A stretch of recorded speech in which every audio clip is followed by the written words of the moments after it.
Хойтой шиг амттай мантуутай ногоотой шүл хизээний махуулан төмсийг айгүй их тосон шаардсан штэ. Тэгэхгүй би зүгээр оливын тос хийж агаад air fryer-т 20 орчим минут шаарлаа.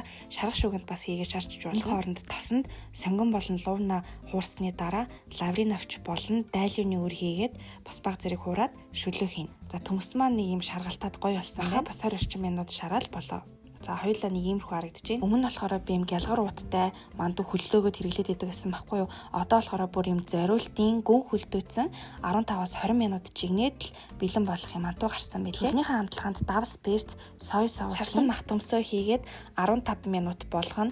За ингээл хөвсгөр мандуу болон маш гоё амттай ногоотой шүл маань бэлэн боллоо. Мах иржээл пүнтөөсөн тэр хийхгүй учраас ажиллагаа маш багтай, гол нь бүрэх юм хахахын хэрэгтэй. Дан хоосон шүл хийчихээр гэрийнхээ ер нь хоол голоод байдаг. Тэгэхээр хаяа нэг дэлгүүр орохдоо их шүлтэй хоолтой хамт идэж болох иймэрхүү мандуу борцгнууд авчвал их зүгээр байдаг. Яарсан үед айгүй хэрэг болдог. Шүл бол маргаангүй гоё амтлаг болсон. Таад маань хадгалж аваад туршаад үзээрэй.